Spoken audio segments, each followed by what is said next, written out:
أعوذ بالله من الشيطان الرجيم. بسم الله الرحمن الرحيم. سل بني إسرائيل كم آتيناهم من آية بينة ومن يبدل نعمة الله من بعد ما جاءته فإن الله شديد العقاب. وصلی اللہ علی النبی الکریم. سورۃ البقرہ آیت نمبر 211 سے. اس رکوع کے اندر 4 باتیں آ رہی ہیں، یعنی 4 آیتوں میں 4 باتیں پڑھنی ہیں. پہلے میں تخویف، پھر اس کے بعد مومنوں کے لیے تسلی، پھر اس کے بعد مومنوں کے لیے بشارت اور اعلان فتح، اور پھر مومنوں کے لیے ترغیب. یہ 4 چیزیں 4 آیتوں میں ہم پڑھیں گے انشاءاللہ. اس لحاظ سے سبق کو کور کرنا آسان ہوگا. سل بنی اسرائیل، یہاں سے تخویف دنیاوی کا نمونہ ہے. کیسے جی؟ کہ احکام فطرت جو بیان کیے ہیں اصول جدلیہ میں، احکام جدلیہ میں اصول فطرت جو بیان کیے ہیں، اس کے بعد فطرت کی وجہ سے لوگوں کی 2 قسمیں بنی تھی، ایک اچھی فطرت والے اور ایک بری فطرت والے، جنہوں نے اپنی فطرت کو مسخ کر دیا تھا. یعنی خبیث الفطرت اور سلیم الفطرت لوگ، ان کا تذکرہ بھی آپ نے دیکھا. اور اس کے بعد فرمایا سل بنی اسرائیل، تخفیف دنیاوی کا نمونہ، کہ جو خبیث الفطرت لوگ ہیں ان کا حشر کیا ہوا. اس لیے خطاب رسول اللہ صلی اللہ علیہ وسلم کو ہے، کیونکہ یسألون کے اندر سوال بھی رسول اللہ صلی اللہ علیہ وسلم سے کیا گیا تھا. اللہ کے نبی نے سارا تفصیل سے جواب دیا اور پھر ان سے فرمایا پوچھئے کہ اگر تم اس طریقے سے اصول فطرت پر نہیں چلو گے تو تمہارا پھر حشر کیا ہوگا. اپنی ایک ہسٹری تم دیکھ لو. اب چاہیے تو یہ تھا کہ عامت الناس کو خطاب کیا جاتا، لیکن اللہ کریم نے یہاں بنی اسرائیل کو خطاب کیا ہے. تو اس کی وجہ آپ کو سورۃ البقرہ پڑھتے ہوئے یاد ہوگی کہ سورۃ البقرہ میں یا بنی اسرائیل کی خطابات کیوں ہیں. سادہ جواب تو یہی ہے کہ سامنے اس وقت مدینہ طیبہ کے جو مخاطبین تھے، مخاطبین اول کفار میں، وہ جو ہے بنی اسرائیل کے یہود تھے. لیکن خصوصی جواب جو کہ دل کو بھی لگتا ہے اور تفسیر کی بہاؤ اور مزاج سے بھی میچ کر رہا ہے، کہ بنی اسرائیل اصل میں اس قوم کو کہتے ہیں کہ جو سیدنا یعقوب علیہ السلام کے اولاد سے آگے پھلی تھی اور خوب پھولی تھی. وہ کئی ملکوں پر مشتمل تھی. وَجَعَلَ فِيكُمْ أَنْبِيَاءَ، سیدنا موسیٰ علیہ السلام تک وہ اتنی پھیل چکی تھی کہ اللہ کے پیغمبر نے فرمایا تھا اِذْ جَعَلَ فِيكُمْ أَنْبِيَاءَ وَجَعَلَكُمْ مُلُوكًا، کہ تمہارے اندر اللہ نے انبیاء بھی بہت بھیجے ہیں اور بادشاہ بھی بہت بھیجے ہیں. اس کا مطلب ہے کئی بڑی حکومتوں پر مشتمل رہی ہے یہ قوم، اور اسی قوم کی وجہ سے کئی دفعہ زمین پر عروج و زوال لگے. تو یہ اتنی بکھری ہوئی قوم ہے کہ اب نہیں پتا کہ زمینیں کتنی اس قوم سے بھری ہوئی ہیں. اس کا مطلب ہے روئے زمین کی اکثریت پر یہ مشتمل ہیں، کیونکہ اس سے بڑی قوم کا تذکرہ اللہ کریم نے نہیں فرمایا قرآن میں. تو اس لیے سل بنی اسرائیل زمین کے پیشتر حصے پر مشتمل لوگوں سے خطاب ہے کہ انہی کے اندر متنوع اور متلون اقسام پائی جاتی ہیں، کئی قسم کے لوگ پائے جاتے ہیں، اور انہی کے نشیب و فراز کو دیکھ کر باقی ماندہ لوگ بھی وہ اپنے قبلے کعبے سیدھے کر لے.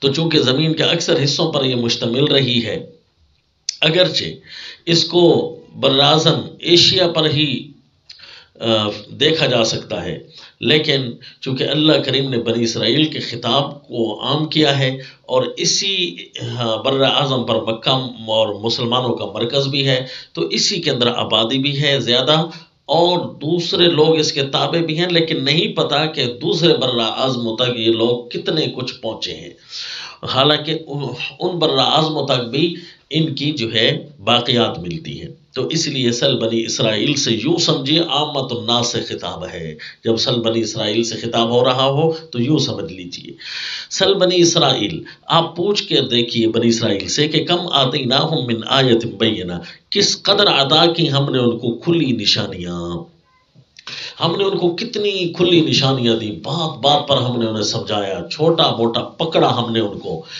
کیا ان نشانیوں کا خلاصہ کیا تھا؟ ہر نشانی کا خلاصہ یہ تھا کہ من یبدل نعمت اللہ من بعد ما جاءته فإن اللہ شدید العقاب، جو کوئی بھی بدل ڈالے گا اللہ کی نعمت من بعد ما جاءته، بعد اس کے کہ پہنچ چکی وہ نعمت اس کے پاس، اللہ کی نعمت جب اس کے پاس پہنچ چکی اور وہ اس نے تبدیل کر دی، فإن اللہ شدید العقاب، تو اللہ کا عذاب سخت ہے۔ ہر نعمت کا، ہر آیت کا خلاصہ یہ تھا، ہر جو نشانی ہم نے ان کو دی اس کا خلاصہ یہ تھا کہ اللہ کی دی ہوئی نعمت کو ٹھکرانا نہیں۔ کتاب اللہ اللہ کی نعمت ہوتی ہے، ہدایت اللہ اللہ کی نعمت ہوتی ہے، اللہ کی رہنمائی اس سے بڑی کیا نعمت ہوگی کہ اللہ نے زندگی کے رہن سہن کی فطرت سکھا دی ہے، کیونکہ فطرت کا ہمیں کوئی اندازہ نہیں تھا، کیونکہ ہم خود اپنے آپ کے بنانے والے نہیں ہیں، ہمارے جسم کی مشینوں کو بنانے والا اللہ ہے، تو اسے پتہ ہے اللہ کریم کو کہ یہ کیسے چلنے والے ہیں۔ تو اللہ کریم نے احسان کیا کہ ہمارا چلنا ہماری مرضی پر نہیں چھوڑ دیا، کھرے کھوٹے کو بھئی خود تلاش کرو، پتہ نہیں تلاش کرتے ہوئے کتنے ہمیں دھکے پیلنے پڑتے، کتنے ہمیں جو ہے نقصان اٹھانے پڑتے، لیکن اللہ کریم نے ساری آئین سازی خود کر کے ہمیں دے دی ہے کتاب اللہ کے اندر۔ تو کتنی بڑی نعمت ہے جی، بس صرف ہمیں کہا گیا اب چلو اس پر، باقی ڈھونڈو نہیں، باقی مباحثے نہ کرو۔ تو کفار ہیں، غیر اسلامی لوگ ہیں، لبرل ازم ہے، وہ اپنی آئین سازیاں خود کرتے ہیں، موٹی موٹی کتابیں، ایک سپریم لا جو ان کا چلتا ہے، اس سپریم کورٹ کی جو ایک کتابچہ نکلتا ہے سال کا، وہ اتنا موٹا سا ہوتا ہے کہ نعوذ باللہ کتاب اللہ سے بھی بڑا بنا کر دکھانے کی کوشش کرتے ہیں، یعنی کئی صفحات پر مشتمل، ہزاروں صفحات پر مشتمل ایک آئین نامہ ان کا نکلتا ہے، وہ گویا کہ اس کی حیثیت آئین کی بن جاتی ہے۔ پھر کئی سالوں پر مشتمل ایک ایک ملک کی کورٹ، وہ جب ایک کتابچہ نکالتی ہے، ہزاروں کتابیں اس وقت آئین کی دنیا میں موجود ہیں، لیکن ساروں کے اندر شرع قرائن پھر بھی زیادہ ہے، ساروں کے اندر سکم پھر بھی زیادہ ہے۔ اس کے قانون کو اس نے چیلنج کر دیا، 20 سال بعد چیلنج ہو گیا، 10 سال بعد چیلنج ہو گیا، یا نئی جرم کی وجہ سے اس کو بدلنا پڑا، مسخ کرنا پڑا، بھئی اس کے اندر تو نقصان ہے۔ یعنی آج تک غیر مسلم اقوام اپنے آئین سازی میں ناکام ہیں، اپنا آئین چلا نہیں سکتے، کئی سالوں بعد اس آئین میں ترامیم کرتے کرتے وہ پہلا جو مسودہ تھا بالکل اس کی حیثیت زیرو کی ہو جاتی ہے۔ تو کتنے نقصان اٹھا رہے ہیں، کتنے بجٹ پیش کر رہے ہیں، کتنے موال دے رہے ہیں، جبکہ اللہ کا بنایا ہوا آئین، دین، یہ اللہ للہ الدین الخالص، خالصتاً آئین بنانے کا، دین بنانے کا اختیار اللہ کو ہے۔ تو اللہ کی نعمت ہے کہ اللہ نے ہمیں اتنا مشکل میں نہیں ڈالا، صرف فرمایا تم استعمال کرو۔ لیکن بنی اسرائیل نے اللہ کے دیے ہوئے نظام کو خراب کیا، تو آپ پچھلی آیات میں یہی نشانیاں پڑھ چکے ہیں۔ اللہ نے یہاں نشانیاں نہیں بتائی، صرف فرمایا ان سے پوچھیے۔ تو وہ نشانیاں کون سی تھی جی؟ آیت نمبر 49 میں آپ نے پڑھا یسومونکم سوء العذاب، کہ فرعونی مسلط ہوئے تھے بنی اسرائیل پر۔ تو کیوں؟ حالانکہ مصر کے اندر حکومت تو سیدنا یوسف علیہ السلام کے بعد بنی اسرائیل کی رہی نا، تو پھر اس کے بعد فرعونی کیوں مسلط ہوئے؟ کہ سیدنا موسیٰ علیہ الصلوۃ والتسلیم کی صورت میں اللہ نے ایک نبی کو گویا کہ نجات دہندہ، اپنے دین کا فرستادہ بنا کر بھیجا، اور حالانکہ یہ حکومت تو ان کی تھی، بنی اسرائیل کی، تو اس لیے بدعمالیوں کی سزا کی وجہ سے یہ ظالم حکمران ان پر مسلط ہوئے۔ اگرچہ ظالم حکمرانوں کا انجام خود بھی برا ہوتا ہے، لیکن وہ ایک دفعہ جانور بنا کر اللہ مسلط تو ضرور کرتا ہے، تاکہ تمہارا بھی تو بیج ختم کر دیا جائے، تم بھی تو اسی طرح اللہ تعالیٰ کے آئین کو چیلنج کرنے والے ہو۔ دوسرا عذاب آپ نے دیکھا آیت نمبر 55 کے اندر اسی صورت اخذ الصاعقہ، جب انہوں نے کہا بھئی ہم نہیں مانتے جب تک اللہ کو سامنے نہ دیکھیں، تو ان کو بجلی نے پکڑ لیا تھا اور موت آ گئی تھی، پھر اللہ نے اس کے بعد ان کو زندگی دی تھی۔ اسی طرح آیت نمبر 59 کے اندر آپ نے انزال اور رجز پڑھا تھا کہ جب انہوں نے اللہ کے احکام کو بدلا نا تو اللہ نے بیماریوں کو ان پر مسلط کر دیا، الیاذ باللہ۔ نمبر 4 ضربت علیہم الذلۃ والمسکنہ وباءوا بغضب، آیت نمبر 61 کے اندر آپ نے پڑھا کہ جب انہوں نے اللہ کی نعمتوں کو تبدیل کیا تو اس وقت کیا اللہ نے ان کو کھانا پینا تک بھی دے دیا تھا، من و سلوہ تک بھی دے دیا تھا، اور انہوں نے جو ہے ابدال الادنا بالاعلی بھی کیا، اور انہوں نے کہا جی ہمیں تو یہ چیزیں کھانے کو ملیں، تو پھر اللہ نے ان پر ذلت اور مسکنت ڈال دی کیونکہ اللہ کی نعمت کو تبدیل کیا، ذلیل اور رسوا ہوئے۔ اور اسی طرح آیت نمبر 63 کے اندر دیکھا کہ جب انہوں نے احکام کی پاسداری نہ کی نا ورفعنا فوقکم الطور، تو کوئی طور ان پر آیا، یہ بھی کھلی نشانی تھی۔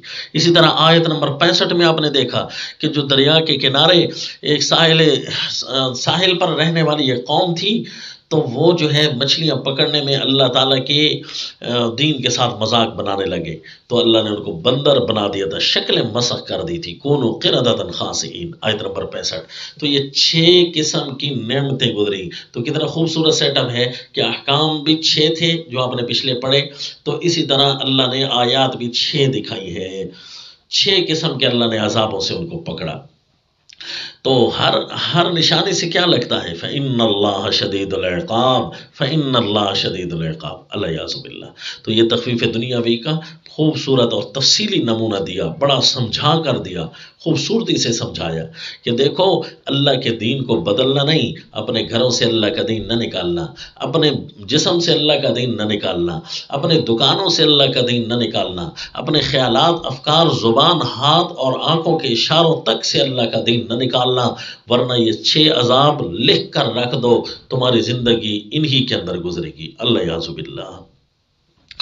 فرمایا زین للذین کفروا الحیات الدنیا، اب یہ تسلی برائے مؤمنین کاملین جن کا ذکر آپ نے پیچھے پڑھا، 4 اوصاف پیچھے گزری، 4 صنف پیچھے گزری تھی نا، تو ان اصناف کے اندر 2 تو کامل لوگ تھے، اچھے لوگ تھے، تو اس لیے ان کو تسلی دی گئی ہے کہ ٹھیک ہے بظاہر کچھ دنوں کے لیے یہ جو پھسلنے والے اور اللہ کے دین کو چیلنج کرنے والے آئیں گے ضرور، تمہیں تھوڑا سا ان کے سامنے تمہیں دیکھنا پڑے گا کہ بظاہر تو دنیا ان کے ہاتھ میں ہے، زین للذین کفروا الحیات الدنیا، کہ فریفتہ کیا ہے کافروں کو دنیا کی زندگی پر، فریفتہ کر دیا گیا ہے کافروں کو دنیا کی زندگی پر۔ کیا مطلب؟ ان کے لیے خوبصورت کر دی گئی ہے، لہذا وہ مرتے ہیں دنیا پر، کافر جو ہے نا صبح و شام مرتے ہیں دنیا پر، حالانکہ ہر ایک کو پتہ ہے کہ میری رات تک کی بھی کوئی میرے پاس گارنٹی نہیں ہے کہ میں زندہ رہوں گا بھی صحیح کہ نہیں، لیکن دنیا ہے کہ اسی کے اندر اٹکے ہوئے ہیں۔ جب وَيَسْخَرُونَ مِنَ الَّذِينَ آمَنُوا، اور ہنستے ہیں ایمان والوں سے کہ ان کے پاس کیا ہے جی، جبکہ موت جب ان کو آ جاتی ہے نا تو اپنی ہنسی ان پر لوٹ آتی ہے، ان کو کیا ہوا جی، یہ جی صبح و شام نمازوں عبادتوں اور اللہ کے دین کر کے، حالانکہ ان کو نہیں پتا کہ اسی کے لیے تو آئے ہیں، دیا ہوا تو سب کچھ اسی اللہ کا ہے، جبکہ وہ ہنستے ہیں ایمان والوں سے۔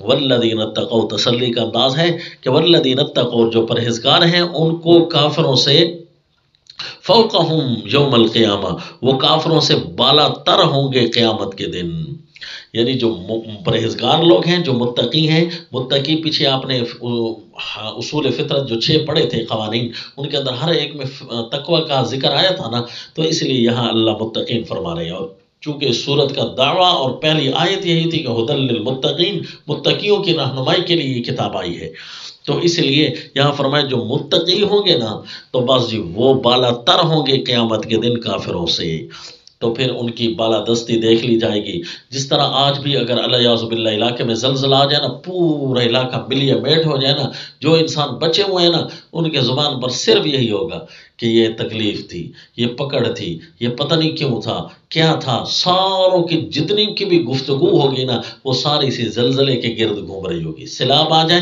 اسی سیلاب کے گرد گھوم رہی ہوگی۔ اب کہاں گئی تمہاری دنیا، اب کہاں گئی تمہارے کر و فر، اب کہاں گئے تمہارے قوی بدن، اب کہاں گئے تمہاری فصیح زبانیں، اب کہاں گئے تمہارے گانے، یہ سب کچھ اب تمہارا کہاں چلا گیا؟ پہلے تو تم مومنوں پر ہنستے تھے، والذین اتقوا فوقہم یوم القیامہ، آج یہ منظر اللہ نے دکھا کر بتا دیا جو کافر ہیں ان پر پرہیزگار بالاتر ہوں گے قیامت کے دن۔ واللہ یرزق من یشاء بغیر حساب، اور اللہ روزی دیتا ہے جس کو چاہے بے حساب۔ یعنی اے کافرو، یہ تم جو ہنس رہے ہو مومنوں پر، بعض اوقات تمہیں کچھ زیادہ مل جاتا ہے تو یہ کوئی تمہاری اپنی وجہ تو نہیں ہے کہ تمہیں کوئی اتنے اچھے ہو تمہیں اس لیے دیا گیا ہے، نہیں، یہ اللہ جس کو چاہے بے حساب رزق دیتا ہے۔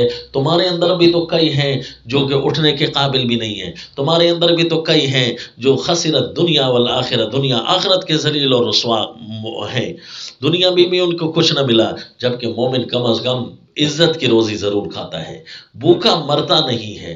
یہ نہیں کہے گا مومن کبھی بھی کہ اللہ دین کی وجہ سے مجھے بھوکا مار دیا، نہیں، اللہ ضرور کچھ نہ کچھ عطا کرتا ہے۔ تو اس تسلی کے بعد فرمایا کان الناس امۃ واحدہ، بشارت اور اعلان فتح۔ کان الناس امۃ واحدہ، تھے سب لوگ ایک دین پر، یعنی شروع ہی سے اللہ اپنی نعمت گنوا رہا ہے، شروع دن سے اللہ نے تو ساروں کو ایک ہی دین پر جمع کیا تھا، امتن دین، امتن واحدہ، ایک ہی دین پر، سارے ایک ہی جماعت تھے۔ فبعث اللہ النبیین مبشرین ومنذرین، پھر بھیجے اللہ نے پیغمبر، کچھ خوشخبریاں سنانے والے اور کچھ ڈرانے والے، یعنی اللہ کے احکام کو سنانے والے اور اللہ کے نافرمانی سے بچانے والے آئے۔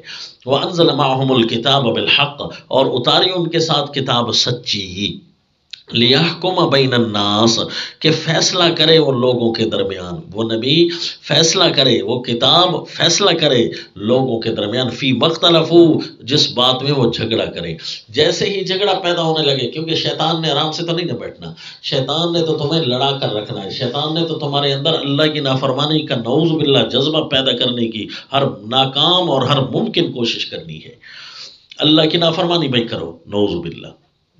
تو اس وجہ سے اختلاف تو چھڑے گا، کیونکہ کوئی شیطان کے چیلے بنیں گے تو کوئی رحمان کے خالص بندے ہوں گے، تو پھر اختلاف تو چھڑے گا۔ پھر اس اختلاف کا حل کون کرے گا؟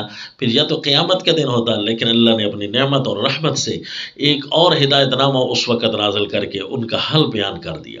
وَمَا اخْتَلَفَ فِيهِ إِلَّا الَّذِينَ أُوتُوهُ مِن بَعْدِ مَا جَاءَتْهُمُ الْبَيِّنَاتُ بَغْيًا بَيْنَهُمْ، اور حالانکہ یہ رہنمائی اللہ نے مومنوں کے لیے نازل کی، کیونکہ جنہوں نے اختلاف ڈالا ان کے پاس تو رہنمائی پہلے سے آ چکی تھی، اور جھگڑا صرف انہی لوگوں نے کیا ہے جن کو پہلے کتاب مل چکی تھی، یعنی جھگڑا کرنے والے وہ لوگ بھی ہیں جن کو کتاب مل چکی تھی، ایسے ظالم خناس لوگ کہ کتاب اللہ کے ہوتے ہوئے کتاب اللہ کے مقابلے میں اپنے دین بنا ڈالے۔ من بعد ما جاءتهم البینات، اس کے بعد کہ ان کے پاس پہنچ چکے صاف حکم، بغیم بینہم، آپس کے ضد کی وجہ سے۔ تو اس آیت میں آپ کو ایک سوال بھی حل ہو رہے ہیں، اختلاف کب ڈالا، کیوں ڈالا، کن لوگوں نے ڈالا؟ اختلاف ڈالا گیا جی اہل کتاب کی طرف سے، یعنی پڑھے لکھے لوگوں کی طرف سے، نعوذ باللہ، جن کو پتہ تھا کہ اللہ کا حکم یہ ہے، اس کے باوجود بھی انہوں نے زیادتیاں کی۔ کب ڈالا اختلاف؟ بعد اس کے کہ ان کے پاس صاف احکام موجود تھے، صاف ادلہ، صاف چیزیں موجود تھی۔ امت کو، جس امت کو اللہ نے کتاب دی ہے، ان کے چاہے مذہبی اگوان ہو یا دنیاوی اگوان ہو، انہوں نے کتاب اللہ کو ایسا پس پشت ڈالا اور اپنے اپنے دین بنائے۔ کسی نے دین جمہوریت بنا ڈالا، تو کسی نے اپنے فرقے کا دین بنا ڈالا، تو کسی نے دین اپنے شیطان کے کہنے پر بنا ڈالا۔ اتنے باطل ادیان، دین کفر، دین شرک، دین بدعت، جی، اور سوشلزم، کیپٹلزم اور اسی طرح جمہوریت، یہ سارے ادیان باطلہ انہوں نے بنائے، حالانکہ اس کا حل اللہ کی کتاب میں پہلے سے موجود تھا۔ اچھا، یہ کیوں بنایا گیا جی؟ آپس کی ضد کی وجہ سے، بغیم بینہم، آپس کی ضد کی وجہ سے۔ فہد اللہ الذین آمنوا لما اختلفوا فیہ، اختلاف کیوں ڈالا، کب ڈالا، کس نے ڈالا؟ تو یہ تینوں جواب آ گئے۔ اس لیے ڈالا کہ انہوں نے ضد کی تھی ایک دوسرے، بھائی یہ بڑھ نہ جائے کہیں، حب جاہ اور حب مال، جس طرح پیچھے بھی آپ کو عرض کیا، فمن الناس من یقول ربنا آتنا فی الدنیا، جو صرف دنیا کے طالب ہوتے ہیں، حب جاہ اور حب مال کے طالب ہوتے ہیں. فہد اللہ الذین آمنوا، بس اللہ نے رہنمائی کی ایمان والوں کی، لما اختلفوا فیہ من الحق باذنہ، اس سچی بات کی، لما اختلفوا، اس سچی بات کی جس میں وہ جھگڑ رہے تھے، اللہ نے سچی بات کی رہنمائی کر دی. مومنوں کے پاس کتاب اللہ کے دلائل اور ہتھیار آ گئے، ان کو پتہ چل گیا کہ حق اور سچ یہی ہے. ہر قسم کے باطل ادیان میں سے حق اور سچ کو نکھار کر لے آتے ہیں کتاب اللہ کے ذریعے، بِإِذْنِ ہی، اپنے حکم سے. اللہ نے اپنے حکم سے ان کی رہنمائی کی. تو یہ کتاب اللہ سارا کا سارا اللہ کا حکم ہے. واللہ یہدی من یشاء الی صراط مستقیم، اور اللہ بتلاتا ہے جس کو چاہے سیدھا راستہ. پیچھے فرمایا نا واللہ یرزق من یشاء بغیر حساب، یہاں فرمایا واللہ یہدی من یشاء الی صراط مستقیم. اے مومنو، تمہارے پاس جو کچھ بھی آیا ہوا ہے بے حساب اللہ رزق بھی تمہیں دے گا، اور بے حساب اللہ تمہیں سیدھے راستے کی طرف رہنمائیاں بھی بہت زیادہ کرے گا. اب ترغیب الی النفاذ والجہاد، لہذا مومنو تمہارے لیے بشارتیں ہیں، تمہیں تسلیاں دی جا رہی ہیں، تم جہاد اور نفاذ کی طرف متوجہ رہو. اللہ کی زمین پر اللہ کا نظام کیسے نافذ کرنا ہے اور رکاوٹ ڈالنے پر کیسے جہاد کرنا ہے، لہذا اس کی طرف تم متوجہ رہو. ام حسبتم ان تدخلوا الجنہ، کیا تم کو یہ خیال ہے کہ ان تدخلوا الجنہ، کہ جنت میں چلے جاؤ گے؟ وَلَمَّا يَأْتِكُمْ مَثَلُ الَّذِينَ خَلَوْا مِنْ قَبْلِكُمْ، حالانکہ تم پر نہیں گزرے حالات ان لوگوں جیسے، خَلَوْا مِنْ قَبْلِكُمْ، جو ہو چکے ہیں تم سے پہلے. حالانکہ تم پر ان کے حالات نہیں گزرے جو تم سے پہلے ہو چکے ہیں، تو ان حالات کے بغیر تم سمجھتے ہو کہ ویسے ہی جنت میں چلے جاؤ گے. حالات بھی آ سکتے ہیں تم پر، یہ خیال رہے، کیونکہ پہلے اللہ نے فرمایا نا میں آزمائشیں بھی ڈالوں گا. وَلَنَبْلُوَنَّكُمْ بِشَيْءٍ مِّنَ الْخَوْفِ وَالْجُوعِ وَنَقْصٍ مِّنَ الْأَمْوَالِ وَالْأَنفُسِ وَالثَّمَرَاتِ، کیونکہ لِيَبْلُوَكُمْ فِي مَا آتَاكُمْ، یہ بھی قرآن کا قاعدہ ہے کہ جو کچھ بھی تمہیں دیا نا اللہ اس میں آزما رہا ہے. صحت، بیماری، علم اور پیسہ، کمی، غربت، یہ جو کچھ بھی آپ کو دیا ہے، حتیٰ کہ خلق الموت والحیات لیبلوکم، اللہ نے موت و حیات کو بھی اسی لیے بنایا ہے تاکہ اللہ تمہاری آزمائش کرے. مستہم الباسا، ان پہلے لوگوں کو تو پہنچی سختی، والضراء اور تکلیف، وزلزلوا اور جھڑ جھڑائے گئے، جھنجھوڑ دیے گئے یا جھڑ جھڑائے گئے، خوب ان کو ہلا دیا گیا. زلزلو، زلزلہ اسی کہتے ہیں نا ہلانا، خوب وہ جھنجھوڑے گئے، ہلا دیے گئے. حتیٰ یقول الرسول، یہاں تک کہ کہنے لگے رسول، والذین آمنوا، اور جو ان کے ساتھ ایمان لائے تھے، متی نصر اللہ، کب آئے گی اللہ کی مدد. یعنی سارے اشارے تو پورے ہو چکے ہیں، کفر تو اپنا خوب انتہا کر چکا ہے ظلم کی، اب لگتا ہے اللہ کی مدد آئے گی. کب آئے گی؟